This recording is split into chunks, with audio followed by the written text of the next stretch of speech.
Welcome to the Real Journeys of Success. Yes, I'm your host, Rob Elliott. And again, we have gone all over the world to get you the best guests to come and tell their story. I've got a very lovely young lady, and she's going to look at me over the Zoom and go, oh dear, what is he saying? Her name is Hephzi Pemberton. She is from Oxfordshire in the UK. She is an author. She's an entrepreneur. She started a few businesses of her own. And I tell you what, you are in for a real treat with what she's going to talk about today. Welcome to the show. Thank you. And all the way from the UK, how are things over there at the moment? Things are improving, I would say. We are in the summer. Yes. The weather's improved and the vaccine rollout is happening and things are opening up. So I'd say generally it's a positive atmosphere in the UK right now. That's awesome. That's awesome. Now, before you were a business mogul and an author, you obviously were someone else in a previous life. Where did you grow up? I grew up in a few different places. So I was born in Leeds in the north of England. Yes. And my parents then moved to Belgium for training ahead of going out as missionaries to Zaire, which is now the Democratic Republic of Congo. Yeah. And so I spent some of my early childhood there, 4 years of 3 to 7, and then came back to the UK again. And then we moved around a few different locations, ending up in Cambridgeshire, hence my very sort of southern Queen's English that I now speak. I have no northern accent or international twang. And yes, and then so I did secondary school in Cambridge, was sort of home for a while, and then I went to Oxford, and then I moved to London, and I'm back out in Oxfordshire again. So what did you study at Oxford? I studied literature and history, and I specialised in the medieval period. I was absolutely fascinated by the medieval mystics. Yeah. And I spent 3 years basically studying French and old French and Old English and medieval mysticism. Well, that would have put a different spiel to a chat in the pub on a Friday night when someone's saying, do you do economics or do you do social studies? And you start talking about that, you would have gone, all of this before Games of Thrones was ever even out there. That's right. Yeah, exactly. It was very Tolkien-esque. And I really enjoyed it because it's very interdisciplinary. You know, it was history and theology and literature and language and some amazing tutors, really incredible minds. But I loved being in that environment of the collegiate system, and there were just so many different things to do. I spent a huge amount of time rowing, got really into rowing, a sport that I'd never done before. I got really into a women's political group and theatre, and I feel like I spent a lot of my time doing everything but my degree, but I did also manage to do my degree. So, and you did pass that home. But yes, more than. Yeah.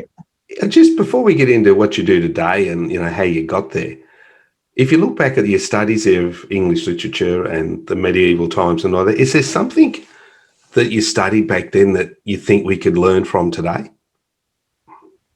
Well, I mean, they had a plague, and we're going through a time of plague. So actually, when COVID hit, I went back to some of my reading and thinking from Julian of Norwich, who technically is the first English female author, and an incredible medieval mystic. And her wisdom and insight for times such as these, times of chaos and crisis, and she was an anchorite. I don't know if you know what an anchorite is, but they were, I mean, there's a very, niche part of the Catholic faith where basically they locked women up at the side of churches just to pray, and basically they had a funeral procession and ceremony for them, and then they were locked up and they were given food, but really they were there to pray and have the rest of their life completely dedicated in isolation to God, but also the community. So they became like a source of knowledge and wisdom. And she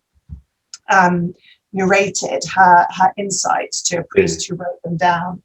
And so she was doing lockdown, right? Julian Norwich was in a self-imposed or church-imposed lockdown. And so there was a huge amount that came back from that of how to find peace and stability and hope in these times of real social upheaval and individual isolation. So you'd probably say that getting rid of a lot of the distractions, especially the digital and the electronic distractions today, would be the best place for someone to find peace and try and get a bit of clarity and focus around what's going on in their life. I think that's definitely like wise advice. It's not necessarily what Julian said, because I didn't have to live with all the digital distractions. But she talks a lot about God being found, or peace, or centering, whatever language you want to use for that, in the tiniest detail of nature. He talks about a kernel of a hazelnut and going into the folds and the amazing construction of that, and focusing your attention on that. And so really being, mindful and present and attentive, and being in nature as something very healing. Yeah, look, I know where I live, I'm an hour out of Sydney, and from my place it's 40 minutes down to the beach. And I have a favourite beach that if I need to have some time away, I can drive down, get out, don't take any phone, no nothing with me, just walk through the water. And I always believe that, to me, the ocean has a way of washing away the bad. Yeah. And, in Australia, we're privileged to be able to get to the ocean, a warm ocean that is, on sand, not rocks, and to be able to do that. So you're a good student, even though you participated in everything and did what everyone should do at uni and have a good time. How did a lady who studied what you studied end up at Lehman Brothers? Well, I actually did know that I wanted to go into business for most of my time at university. I had quite an informative, impactful internship with a very early mentor of mine, and a business sort of serial entrepreneur, businesswoman who started a number of companies. And I interned with her, I think when I was 15 or 16, so before going to university. And I did a few summers with her, working in a couple of her businesses. And I thought, this just looks great. This is, you can immediately see the impact of what you're doing. It was very creative. Yeah. There were lots of different roles. I've always liked that multidisciplinary aspect to everything I've done.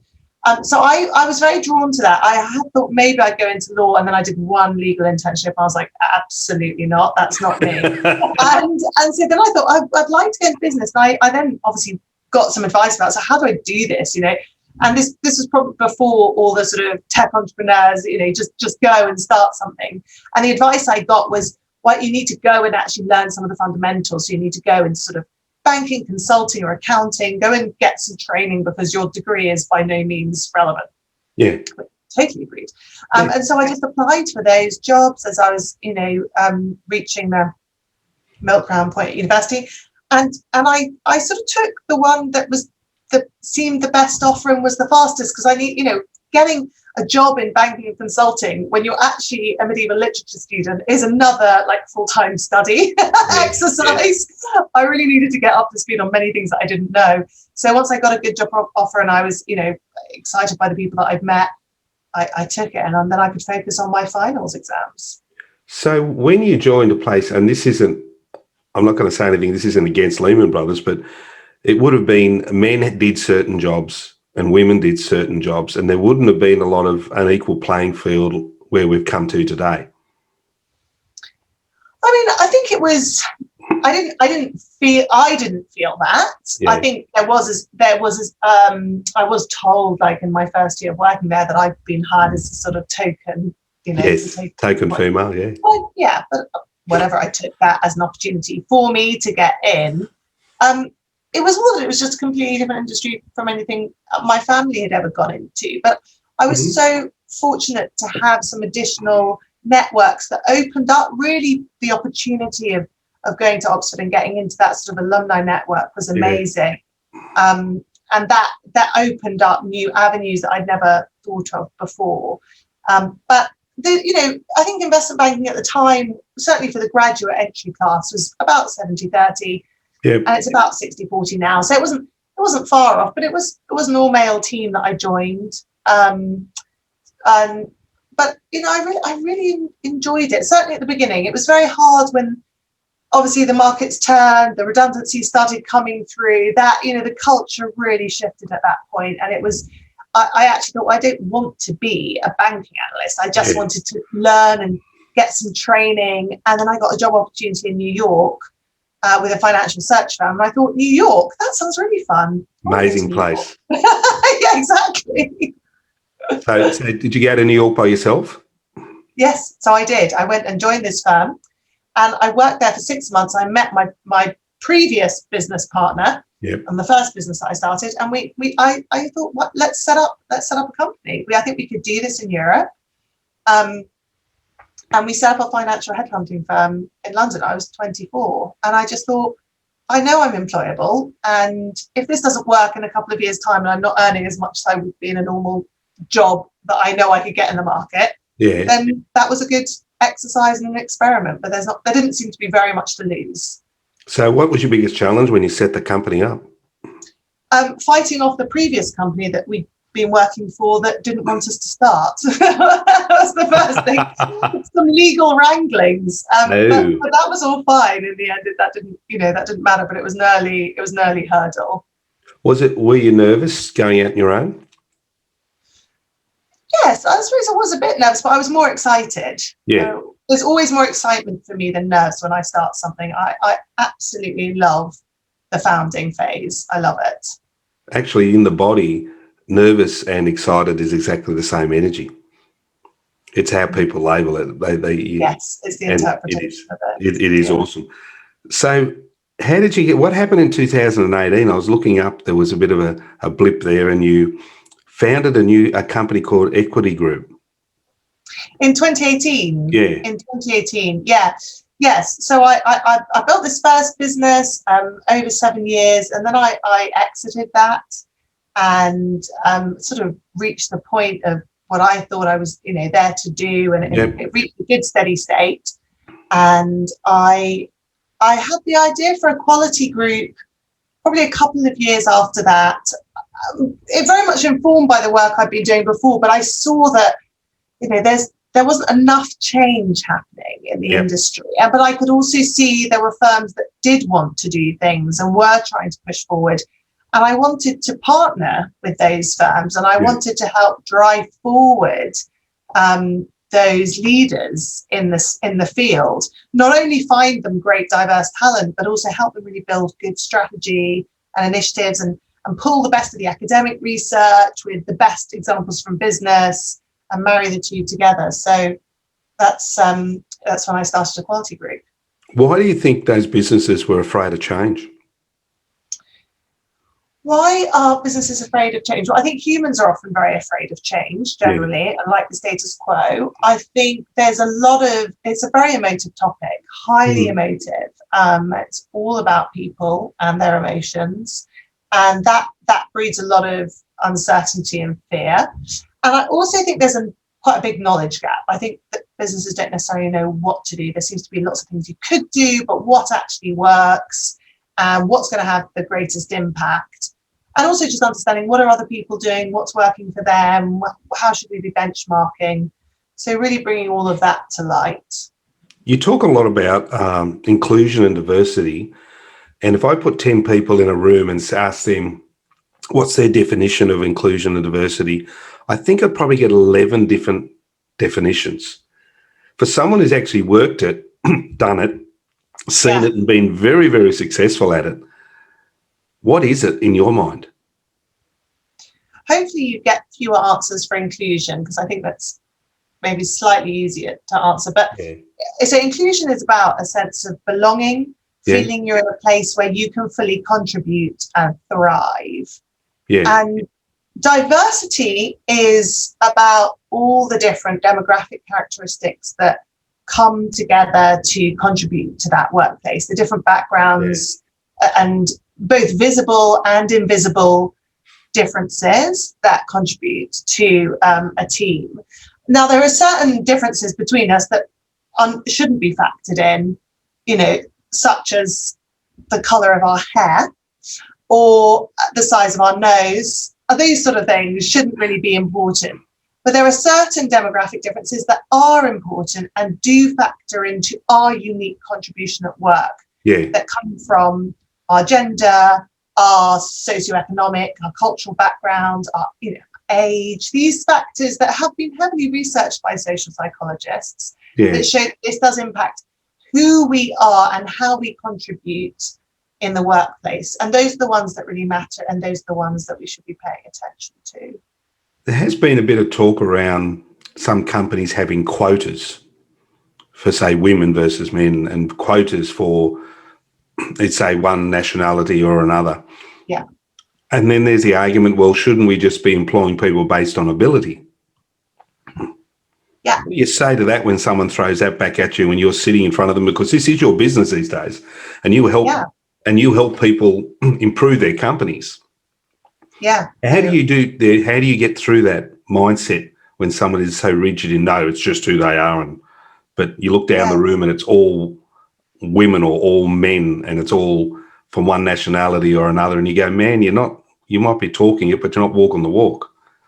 Yeah, and that's a very common pushback that we hear about. We just want to hire based on merit. We don't want to lower the bar. Yep. And the point that we make and that I make is that actually, if you really understand and appreciate the value of diversity, which is significant business value in terms of innovation and productivity and long-term bottom line profitability that many, many research studies have shown, then you will be factoring in diversity as an ability, as part of what you want to see in the best. And so it's a mindset shift to understand the true business value of diversity. And that's what has to happen first. Now, the second piece around, or the first point you made around quotas, I strongly believe in setting clear goals, targets, quotas. The language depends on the context. So you've got to work with your industry, your business. Yeah. But if you don't run your business without goals and targets in any other area, so why on earth would you not have clear goals and targets for this if it actually matters and has value to your business? And when it comes to maybe more national discourse and political discourse on it, quotas are often about redressing decades, even centuries of imbalance. So you've got sometimes to get some balance into the system, you've got to swing a little harder the other way to rebalance. I do think that has value. And again, there's very good research, and I talk about it in the book, to show that you end up raising standards across the bar when you do that. I remember I met, as a young man, my parents knew a lady who wanted to open a coffee shop and a small shop in the Hilton in Sydney. And this would have been in the 70s. First, the Hilton said, you're a lady, what are you doing going into business? And the bank wouldn't lend her money because she was a lady going into business. And it was horrible. And she wrote a book all about it. And she absolutely smashed the glass ceiling. She did not let go. And she was a brilliant business lady. But because she was a female, and going to business, she was expected to be doing other things. And exactly what you said, and back in those days, there was no inclusion, there was no diversity. It was a cookie cutter, a box, and I think we've come a long way. Do you think the same should be also put into where business invests their money and how they invest their money? Yeah, I definitely do. I think you should be looking across the entirety of the business with this inclusion and diversity lens. So both where the money's being invested, looking down the supply chain, who the service providers are, and that can unlock a lot of potential and new opportunities when that's done well. And it can open up new markets and new products. When you think about who else could be sitting around this table, who else could be contributing here to our business. So you mentioned a couple of times about your book. Yes. What's it called and what's it all about? It is called the Diversity Playbook.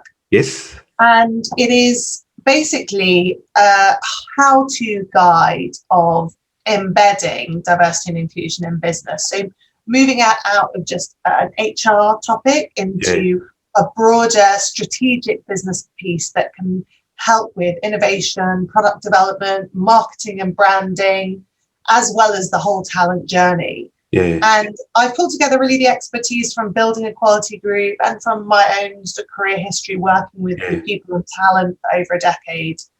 And I draw on very robust academic research so people understand the evidence base for this, as well as business case studies. So it's very practical and applicable as well. So, yeah, that's the book. So was there one person or one thing that made you click inside to say, I'm going to write a book about something I'm so passionate about? I do remember speaking with a mentor of mine and asking her over lunch, because she'd written a few books, how I should go about it, because I felt like I had a book coming together in my mind. And she said, you should go one evening, just sit down with a glass of wine, and you should write out just on 1 or 2 pages what you'd want it to be about. And just even if it's bullet points, whatever way you write naturally, and just get that down. And then, send it to me or send it to a couple of people that you really trust, because that will start to set that all in motion. So that was a great piece of advice, which I followed. And then another person a good friend I spoke to who'd written a book, recommended that I should have a writing coach for the first time round. I'm a massive believer in coaching. I know you're a coach as well, Rob. But I just had such success from it in my business and my personal life, and also, advising teams and things like that. So I thought, writing coach, didn't know they existed, but love coaching. So 100% signed up to that concept. Awesome. And found a great writing coach based in the south of France, Wendy. And we really hit it off. And she was instrumental in I set quite a tight deadline of 6 months for getting the full manuscript together. And managed to achieve that. But it was, and actually I enjoyed it. I enjoyed it as a process too. So if an executive or a board member or a board was asked to read your book, and then you came back in to present to the board, now I know you do work with people and companies, what would be the main message you'd love them to get out of reading your book? The main message would be you have to walk the talk as leaders. You have to commit to being more inclusive and more diverse. It starts with you.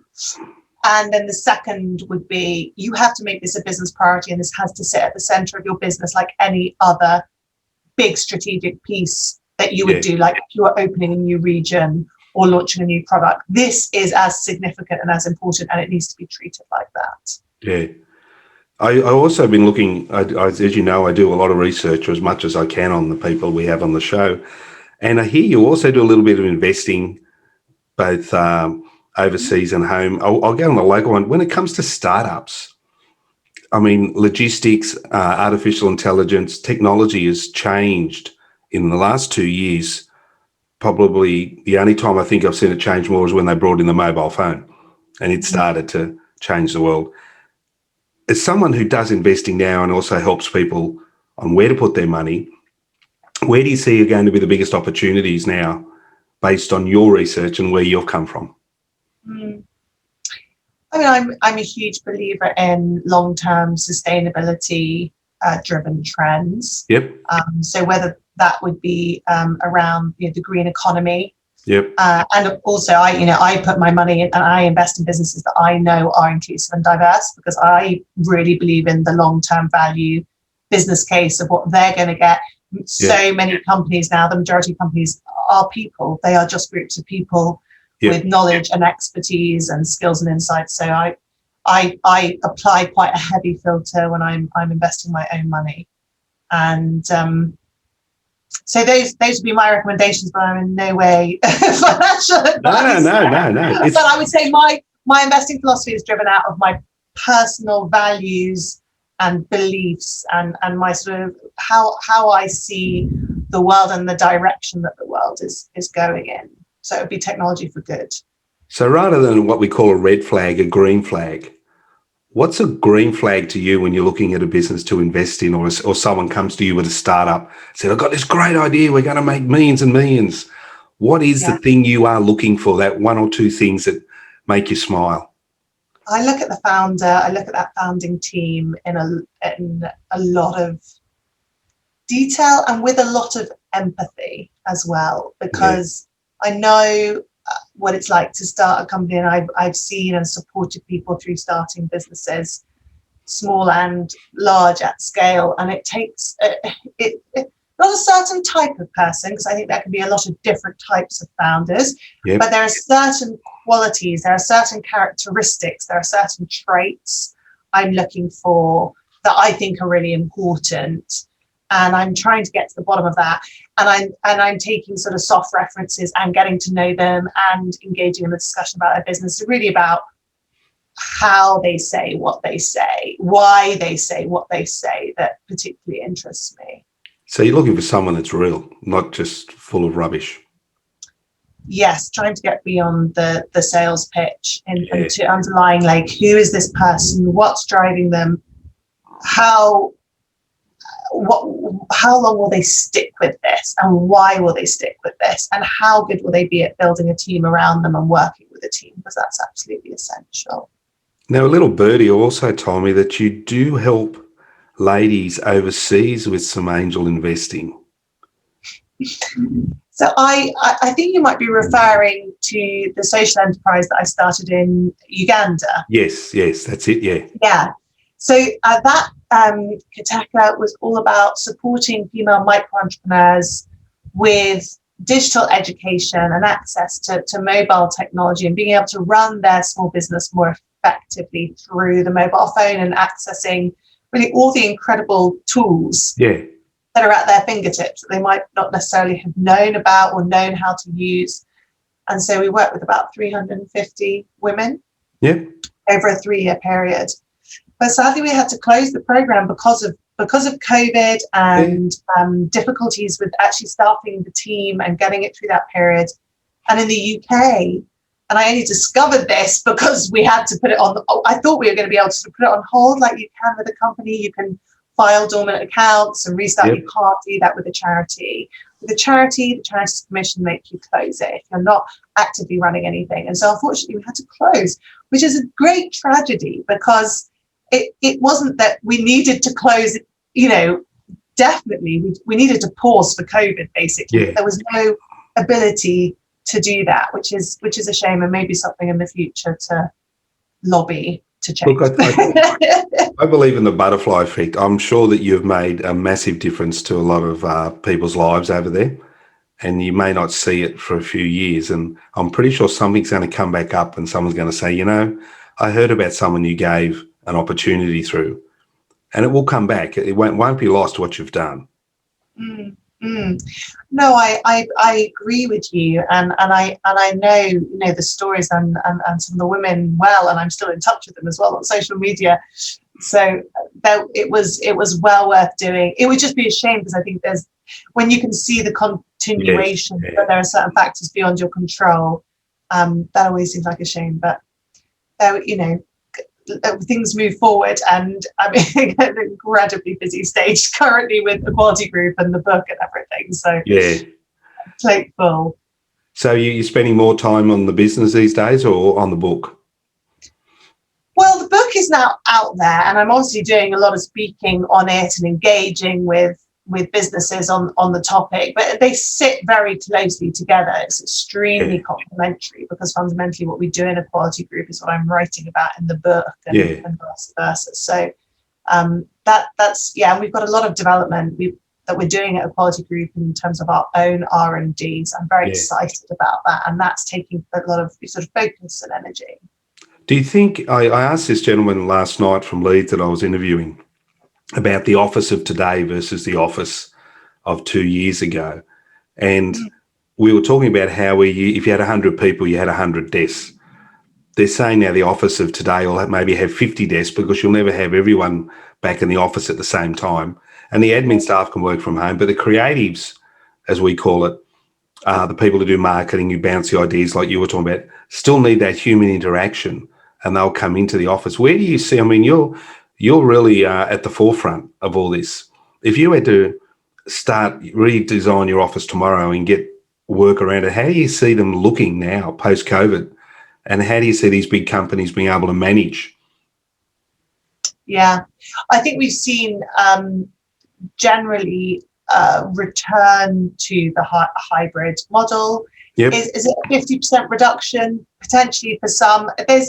There's a real variety. I think, again, it comes down to the leadership. Like, what style does the leadership have? Is it a bit more command and control? Do they need to be able to see people to feel comfortable that they're working? Are there greater levels of trust and collaboration in the organisation that they don't need to see that? Yeah. I've been quite surprised with the number of examples I've heard of you need to come back into the office 4 days a week or 5 days. Really? A week. Yes. Especially in finance.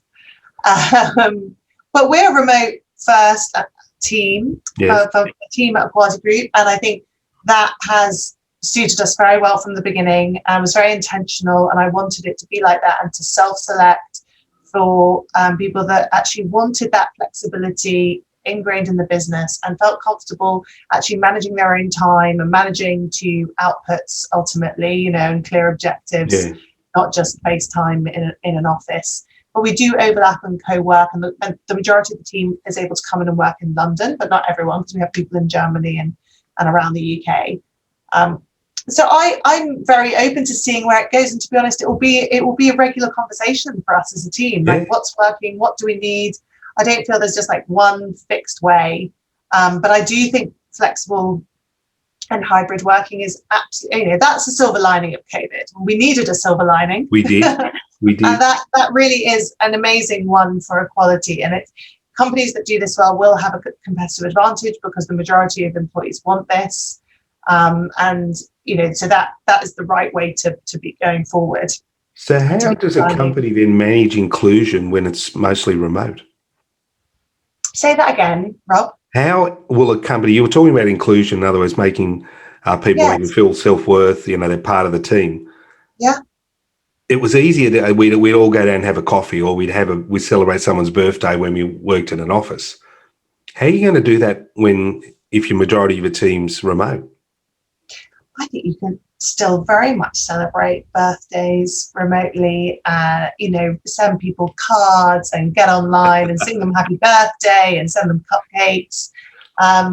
We just did a wonderful team offsite together in the countryside and spent 24 hours together as a team, real quality time, which was great, and do a monthly meetup. So you find rhythms and ways of doing the in-person, but you also get better at doing the virtual connection as well. And we have multiple streams of contact from Zoom, Google Meet, WhatsApp, email, and you find the cadence and the rhythm that works for people. You also need to be very conscious of the different personality types that you have in your team. As you say, some people really do need more in-person contact than others, and so you want to balance that. And so those people maybe that want more do need an in-person co-working space and will be in there more, and that's great. And there'll be others that really don't need that, or it does not work for their home setup because of caring responsibilities or physical abilities. Yes. So I think the flexibility that's built in adds complexity, but it also allows for a greater diversity within your workforce.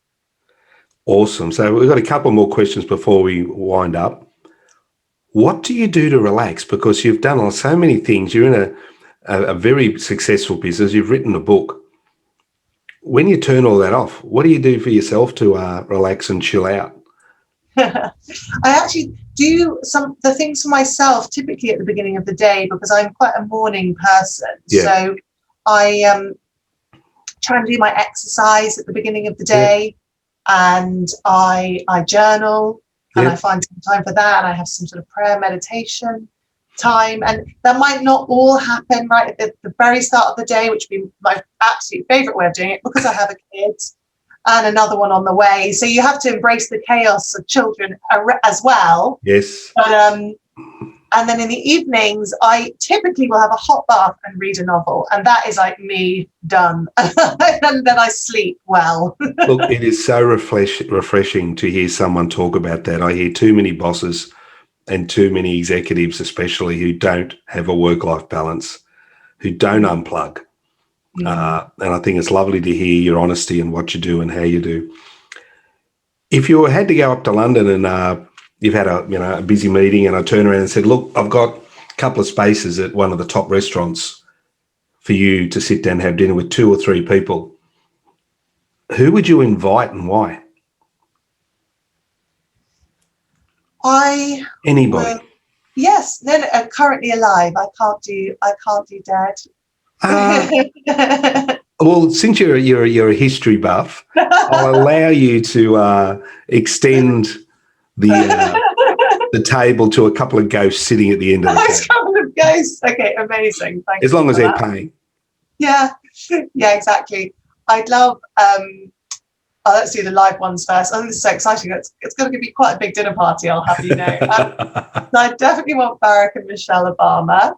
Yep. I'd love to meet Satya Nadella, the CEO of Microsoft. I have huge admiration for him and what he's done at that organization. I would also love to have the Queen there. I really admire the Queen as a leader. I would agree with you, especially with that one. I think she'd be an amazing lady to talk to with no press. Yes, exactly. A lot of wisdom. And I'd love to have Martin Luther King, and I'd love to have Julian of Norwich. And I'll stop there because my mind's wandering to the other people that I'd love to have. But that would be a great start. Desmond Tutu, can I add him too? What do you think if you put them all together, what do you think you'd get from them? I just feel like it would be wisdom, would just be showered with wisdom and deep human kindness as well. Yeah, that's awesome. Now, many of our listeners, I know they're listening to you. We've teased them about the book. We've teased them about your business. How do they get in touch with you, or how do they get hold of the book and find out a little bit more about who you are? Well, the book is available on Amazon. So you can just search the Diversity Playbook and my name. And I'm on LinkedIn. That's one of the best ways to contact me, I would say. I'm very active on there, so anyone can reach out. Get in touch there. Well, you know what? It's been a total pleasure interviewing you today. I wish you all the best with your new bub. And I hope your 5-year-old son doesn't get too jealous of having this other one taking all your attention away. And it looks like you're going to have a lovely summer over there and you'll come out of it. So thank you so much for taking the time to talk to us. And as we say to everyone on our recordings, have a groovy day. Thank you, Rob.